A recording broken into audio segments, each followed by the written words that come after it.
Hello everyone. We recently took the Cedar Ridge Vega XT on its most challenging terrain yet. So I figured I'd post an updated review for those of you who might be considering a Cedar Ridge camper or some other model of off-road camper. Before this, the White Rim Trail was really the most challenging trail we had taken it on. Once again, before I get into it, this review is not sponsored by anyone. So before we left on this trip, I replaced the roof rack that I had installed on the camper, the Kurt roof rack, with a Yamaha lock and load platform. We really needed something more heavy duty when we were strapping. Probably adds up to a few $100 depending on what we're carrying up there on a fairly small footprint. So let's say a 7-gallon jug of water. That's a lot of weight in a small footprint, and the Kurt rack just really wasn't holding up. So I got a shot here showing you a little bit about the mounting, how I had the gas cans, the fuel cans mounted, the water tank, and the Brinks locking cable I picked up to hopefully prevent any theft of gas when we left our camper sitting unattended, or theft of the roof rack itself, because those things are not cheap. So got that done, got everything packed up on a Thursday night, and we left early Friday morning. We arrived at the Furnace Creek Visitor Center probably around noontime at Death Valley National Park. And unfortunately, we were planning to camp at Hole in the Wall or Echo Canyon that night, and all of the permits were gone. The park was packed already. Luckily, Marble Canyon and Cottonwood Canyon had just reopened after flood damage was repaired, or at least part of Cottonwood Canyon. And so we were able to get a permit there. So we grabbed a permit for Marble Canyon Site 1. And after a quick bite to eat at Stovepipe Wells, we aired down and headed into Marble Canyon. At this point, I had decided against airing down the camper, which I normally do when we're off-road, because while you're not feeling the ride, when I'm running 35 pounds of air in those tires on washboard roads, the camper and the equipment in it and on it definitely feels it. But I figured, well, this road doesn't look too bad, and we're not going that far. I'm not going to bother airing it down. Well, I came to regret that decision. As you can see here in this video, the water jug I had strapped to the roof rack with 2 straps actually came loose, and luckily I had tied off the tag end of the straps so that even if it came loose and disconnected, the knots would prevent the straps from falling and the jug from falling off the roof. Unfortunately, it damaged the jug, so that water was little use to us. Most of it leaked out. But I think the reason it happened, even though I had it strapped down really well, is the jug had warmed up. It was cold in Utah, and it had warmed up in Death Valley, and the plastic was a lot more pliable and flexible. So as we were hitting those bumps, it basically dented the jug and made the straps come disconnected or loose. So after a nice night of in Marble Canyon camping, we had a relaxing morning and prepared to head out the next day for Independence, California, to meet our daughter for lunch. After a nice lunch with her, we set out for the ghost town of Ballarat with the intention of camping in Golar Canyon that night. On the way back, we stopped at Panamint Valley, and there were a ton of people there. When I went in the store to pick up some gallons of water, a young couple was asking where they might be able to camp, and everybody was like, good luck. Pretty much all of the campgrounds were full. So we gave them some pointers to find some BLM land And many of those sites, available on the BLM land, those were filling up fast too. So anyway, after paying $4 a gallon for drinking water, we were back on the road to Ballarat. While at the ghost town of Ballarat, which was very busy, and I guess you technically can't call it a ghost town anymore because people do live there, and there's a little store where you can pay cash for a power bar, t-shirt, coffee mug. Anyway, while we were there, one of the owners told us that Golar Canyon was closed due to the fact someone had a medical emergency on the trail that day and had passed away. She said we should be able to camp just outside the entrance, so we rolled the dice and headed in that direction. When we got there, the Inyo County Sheriff and the California Highway Patrol were still there clearing the scene.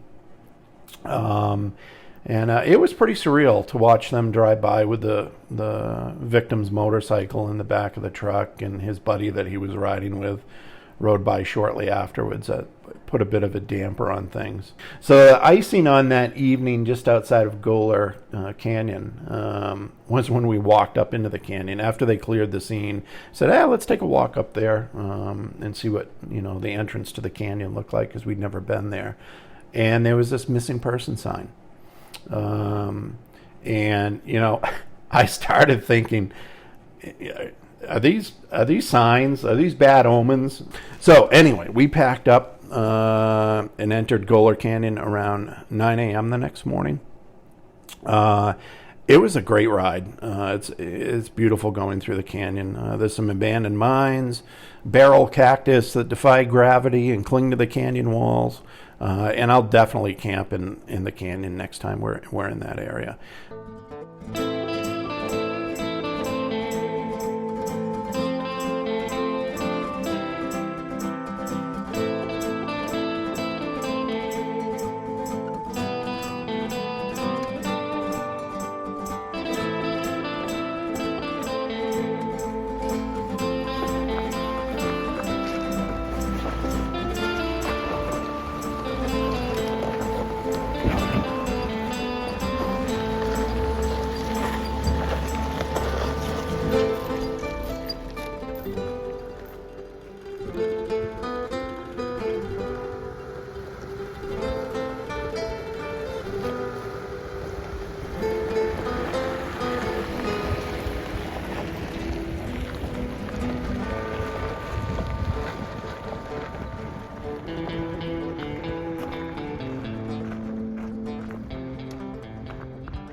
After about an hour on that trail, we reached Barker Ranch, where the Manson family were finally captured in 1969.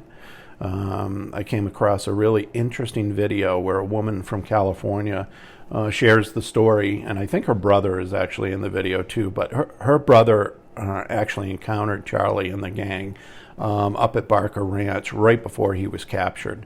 And it's a really interesting story. I'll put a link in the description. Wasn't long after leaving the ranch that the trail got really interesting. The ride over Coyote Canyon Road and Mengel Pass was by far the most challenging trail we've taken the camper on yet. The White Rim Trail had, some narrow switchbacks and climbs, but there was nothing that really was too challenging there. I was just lucky that I didn't end up having to back up very far to avoid traffic.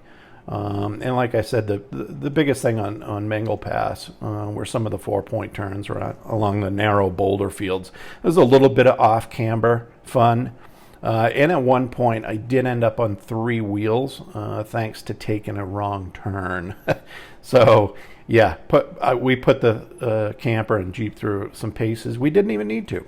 But the hardest hit for the camper was when an unavoidable boulder actually rolled up and lifted the side of the camper, the wheel, pretty high off the ground. But you know what? The beefy slider skirt, steel skirt, it did its job, and we carried on. So just before we reached Carl Mengel's monument, we actually met up with some really nice guys who happen to live right down the road from us in St. George, Utah. So we had lunch with them and then rode the next couple of hours between them. And it was nice knowing that I had somebody ahead of us with a radio running interference, warning us of upcoming traffic. There were a few vehicles coming in the other direction, and knowing I had somebody behind me who could bail us out if need be. But we made it fine, and great guys. The best part was getting to know them, and yeah, we'll be doing some more adventures with them in the future. The final section of Mengel Pass was the most challenging. The sliders on the Jeep and the camper were definitely put to use. We didn't get footage, but when I came around the corner, there were a bunch of people waiting for us to make the descent, and they all had their cameras out taking video of us coming down, and I'm showing it here, the video. One of the women, they're also from people from Utah, nice folks from Utah.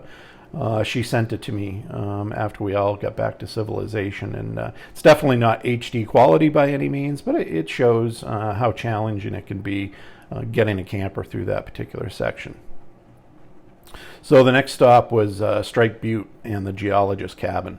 There's lots of content out there on the internet about these points, and I'm trying to stick mainly to the Jeep topic here, the camper topic here. So I won't spend too much time on that, but it was just more cool history and some breathtaking scenery along the way. Shortly after that, we parted ways with our trailmates we had met earlier, so they didn't have to go as slow as me. That's one of the things that probably keeps us from getting into trouble is, we go at the appropriate speed. Some people cook along these trails at pretty high speeds, and that's how you break stuff. That's how people get hurt. So, we take it easy because we have to, hauling the camper. And I didn't want these guys stuck behind us anymore. So we cut them loose. They carried on their journey. And we headed out looking for a place to camp for the night.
After a long, dusty ride on Butte Valley and Warm Springs Road, we came to a really stunning vista overlooking the entirety of Death Valley. I estimate the view from one end to the other was over 50 miles. And we found a great spot looking over the valley to camp, right in the middle of a cinder rock field. So, there was nothing there but rock. But it was still beautiful. And we had some spectacular views, a beautiful sunset, delicious burgers. And it was a great last night in Death Valley. The next morning, we downed some coffee and some Cheerios pretty quick and hit the road by 7 a.m. Because we had to get back home at a reasonable time. The West Side Road seemed like it would never end, but eventually we reached pavement and began what turned out to be, I guess it was about a 5-hour drive home back to Laverkin, Utah, thanks to the holiday traffic weekend. So anyway, hope this review helps those of you who might be considering the Vega XT or some other off-road camper, or considering hauling one you already have over Mengel Pass. It's doable. Obviously, I recommend it for people who have experience, and if you have people to go with you, definitely better to not do it alone. Anyway, thanks again for watching, and take care.